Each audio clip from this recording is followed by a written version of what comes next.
Seja bem-vindo, profissional da saúde e segurança do trabalho. Eu quero te fazer um questionamento. Você não registraria, esconderia um acidente de menor gravidade, já que isso ia afetar os números da empresa e, consequentemente, poderia reduzir a verba destinada à promoção no seu setor, já que essa verba é interligada com a quantidade de acidentes ocorridos no ano? Você copiaria uma auditoria de segurança de um colega, alterando pequenos detalhes, de forma que você conseguisse atender a sua meta mensal? Eu sou Renato Santos, você está no canal Elipse, Psicologia e Segurança do Trabalho. Aqui nós discutimos, aqui nós conversamos sobre desenvolvimento pessoal e profissional para aquela pessoa que se preocupa com a segurança dos colegas.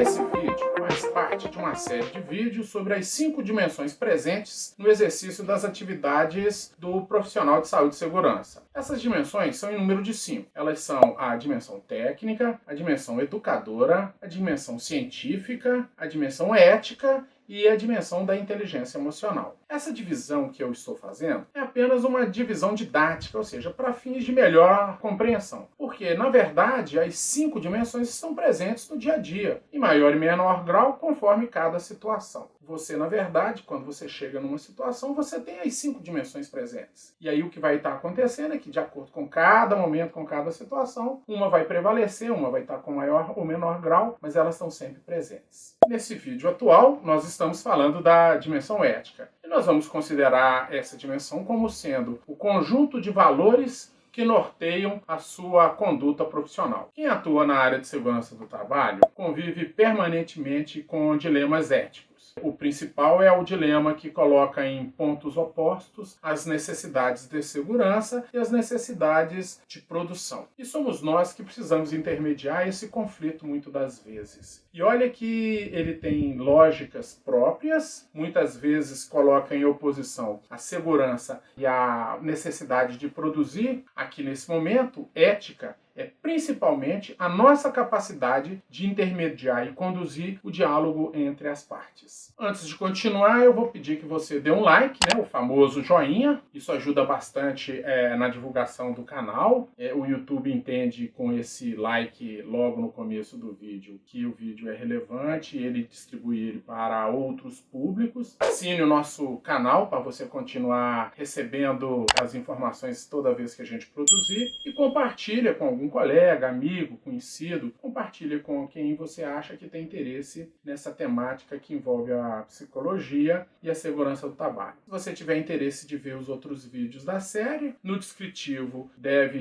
ter os links, ou caso você se interesse, também você vai poder encontrar isso na nossa página na internet. Então, de início, vamos definir o que é ética. Eu vou me basear num pequeno texto de um grande professor que eu tive na Fafiche, professor Eduardo Gontijo. Ele é um professor daqueles que marcam a nossa vida acadêmica, foi meu mestre durante um tempo que eu estudei lá na Fafiche, e vou deixar o link dele aqui no descritivo também para vocês. Essa palavra ética tem origem no adjetivo etik, do grego, e foi primeiramente empregada por Aristóteles para designar as virtudes morais e a reflexão crítica sobre os costumes. Já o adjetivo etik, a mesma grafia, teve origem no substantivo ethos, que tanto pode ser a morada ou o espaço onde vivem os homens, como também pode ser os costumes e o estilo de vida nesse espaço, nessa morada. Esse é o conceito que pode ser encontrado na maioria dos sites que falam sobre ética. E ele vai se referir ao modo de ser da pessoa e também ao conjunto dos valores morais e princípios que orientam a conduta dessa pessoa na sociedade. Caso você tenha interesse sobre esse tema, nesse texto do professor Eduardo Gontijo, ele também discute o surgimento do termo moral e ele vai fazer uma aproximação com o termo ética, mas para as nossas discussões aqui nesse vídeo, o que eu já estabeleci aqui como conceito base já é o suficiente. Podemos dizer que a dimensão ética na segurança tem como princípio básico a defesa da vida, a defesa das condições de trabalho dignas e da possibilidade de trabalhar e não adoecer. Isso é demonstrado quando os valores éticos são aplicados através de ações concretas de proteção ao trabalhador. Uma empresa pode ter um código de ética, com aspas, escrito, e no seu dia a dia ela desrespeitar continuamente essa regra.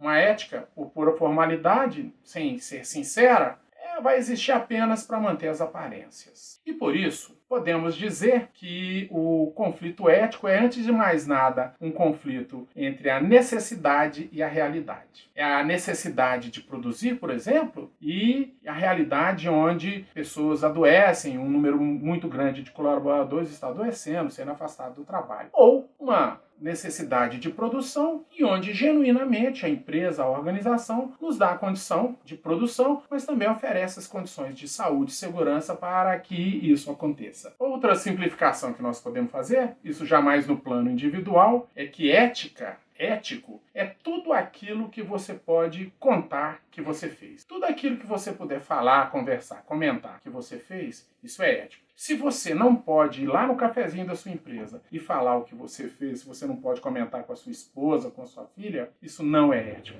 Então é melhor você não fazer.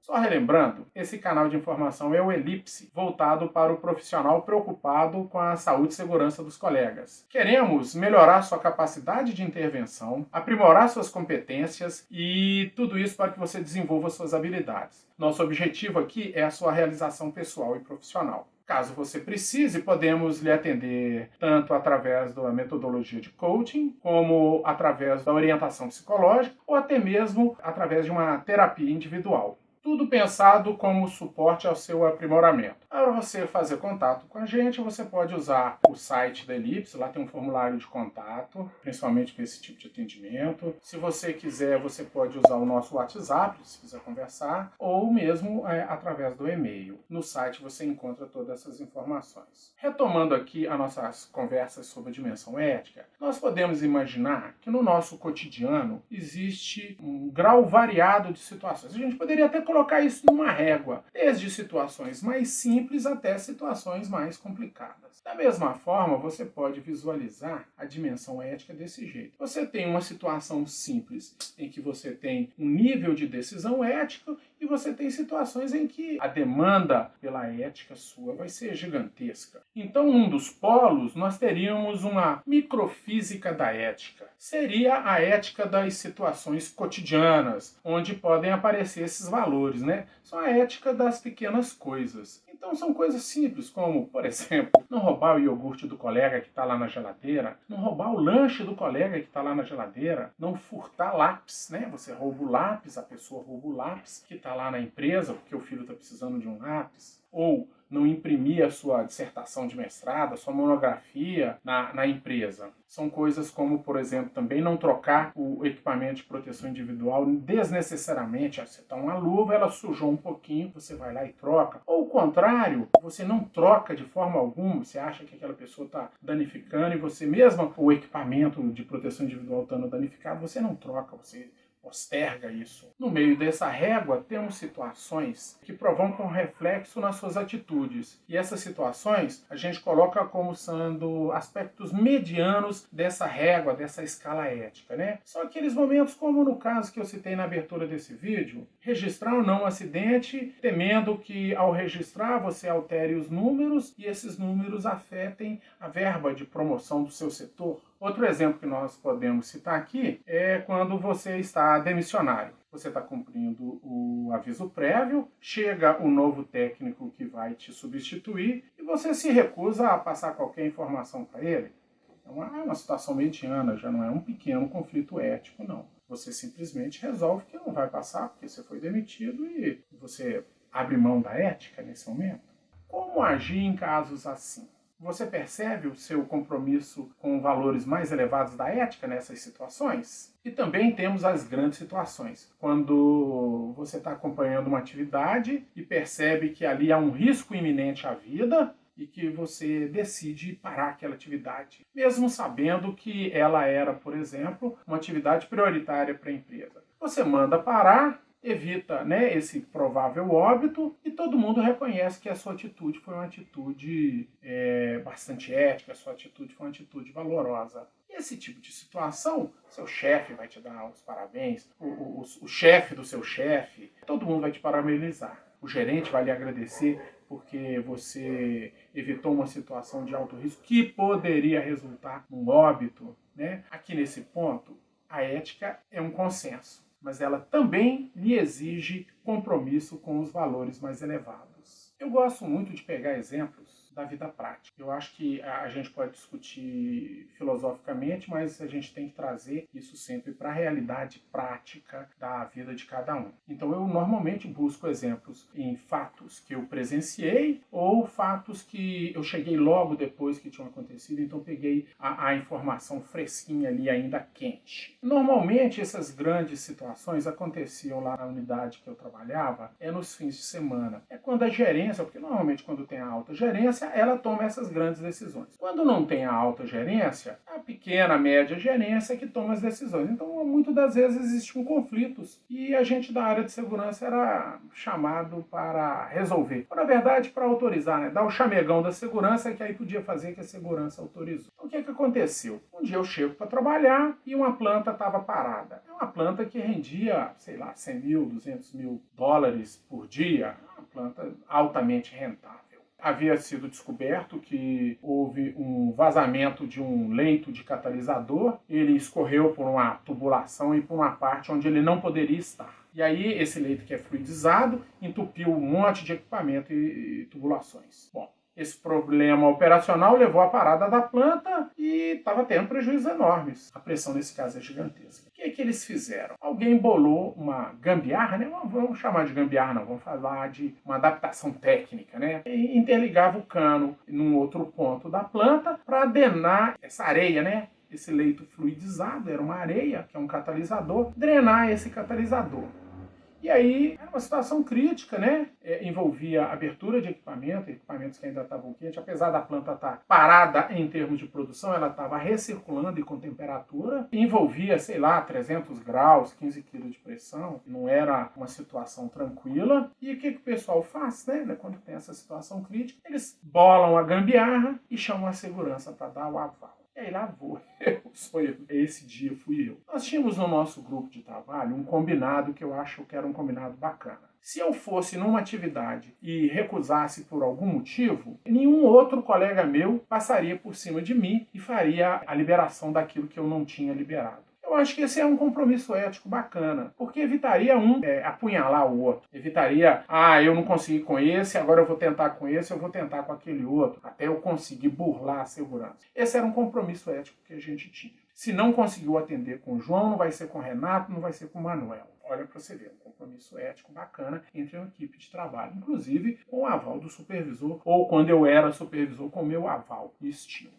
Então, olha só, chamo o técnico de segurança, ele autorizar conjuntamente, como se a minha caneta BIC fosse uma varinha de condão que ia proteger todo o sistema. Chego no local, tomo ciência da adaptação, era uma linha rígida, um cano, e aí, primeira coisa que me vem, sabe aquela coisa da intuição? Eu me lembrei daquele evento lá em Flexburg, né, lá na Inglaterra, quando eles fizeram uma adaptação, eram 4 reatores em linha, e um dos reatores teve problema e eles fizeram uma adaptação. Uma gambiarra. Essa gambiarra ficou durante um tempo até explodir e pegar fogo na planta inteira. Eu me lembrei disso e aí a primeira coisa que eu pedi foi a gestão de mudança. Cadê a gestão de mudança? Não tem, nós estamos no fim de semana. Nós vamos fazer isso aqui rapidinho e resolve. E aí eu fiquei preocupado, envolvi altas pressões, altas temperaturas. E aí eu falei, não, peraí, não é assim não, gente. Fim de semana vocês querem resolver para segunda-feira o chefe pegar a planta funcionando. Bacana. Mas e se não resolver? E se no final das contas acontecer um grande acidente, queimar um dos caldeireiros, queimar um operador da refinaria, ou, sei lá, perder a planta?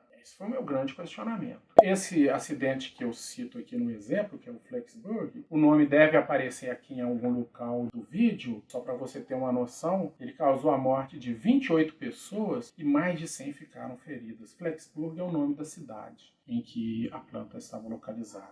E aí, fim de semana, imagina, eu ali, dimensão ética me atropelando, a gambiarra tinha apenas uma autorização local, o gerente do turno deu ok, né, o coordenador do turno deu ok, o supervisor, que seria o representante do gerente do setor, deu ok, só faltava a autorização da segurança, a BIC de condão. Eu não senti firmeza, eu fiz os questionamentos a respeito da Gambi, combinei com a minha supervisão, na época eu não estava na supervisão, combinei com a minha supervisão e solicitei a gestão de mudança. E questionei seriamente. Bom, isso não está autorizado, sem gestão de mudança. A gente tem que avaliar, não é uma simples adaptação, a planta está em operação, está em recirculação, e aí foi importante isso. Nós fechamos a posição da segurança e não autorizamos. Acho que o que pegou mais firme foi quando a gente questionou a desobediência ao procedimento de gestão de mudança. Aí nenhum outro chefe, mesmo do operacional, coordenador de turno, nenhum dele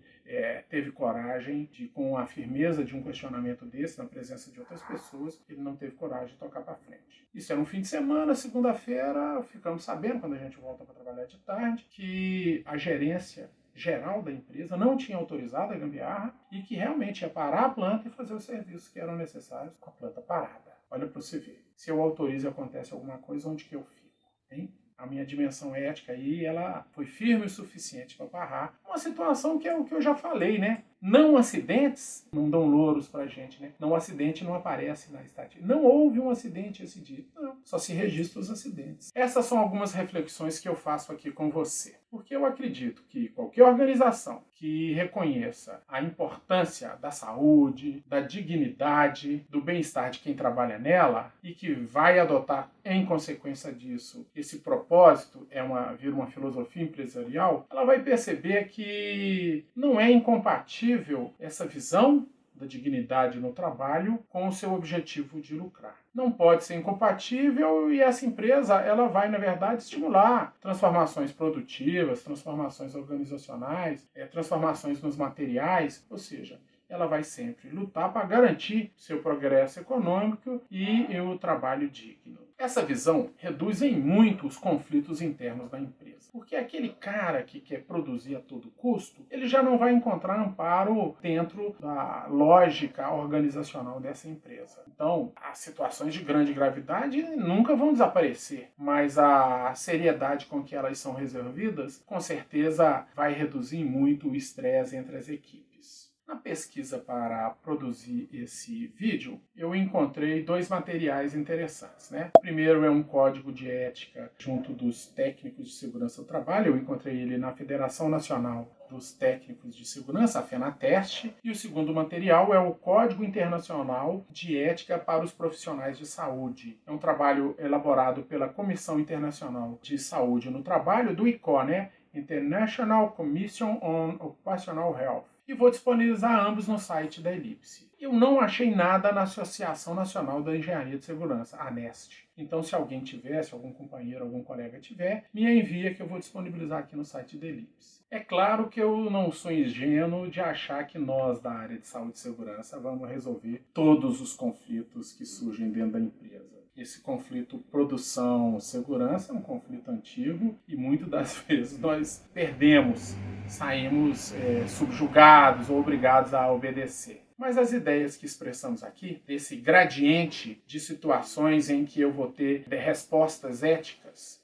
isso vai te tornar uma pessoa mais confiável para os seus colegas. Se você adota esse gradiente e adota o princípio ético em todas as situações, da menor até a maior, você vai passar aos poucos a ser uma referência para os seus colegas. E muito mais do que o policial da segurança, talvez você passe a ser a referência de solução. As pessoas vão te procurar para solucionar os problemas. Isso para a gente é de grande valor, né? Muito importante para o nosso trabalho sermos o agente da saúde e segurança do local. Só para relembrar, se você não fez até agora, dá um like ali pra gente. Olha, o joinha ajuda demais a divulgar esse nosso material. E se inscreve no canal, compartilha esse vídeo com um amigo, com um colega, com uma pessoa que você acha que gosta dessa temática da psicologia e segurança do trabalho. Assim você vai ajudar a gente. Se você quiser, faça um comentário pra gente, nós vamos lhe agradecer bastante. Isso é um grande balizador se nós estamos no caminho certo, se a gente precisa melhorar alguma coisa, talvez até uma correção, alguma coisa que eu falei que mereça ser corrigida. Eu te agradeço, até o próximo vídeo, um grande abraço. Podemos dizer que a dimensão ética na segurança tem como princípio básico a defesa da vida, a defesa das condições de trabalho dignas e da possibilidade de trabalhar e não adoecer. Isso é demonstrado quando os valores éticos são aplicados através de ações concretas de proteção ao trabalhador. A empresa pode ter um código de ética, com aspas, escrito, e no seu dia a dia ela desrespeitar continuamente essa regra.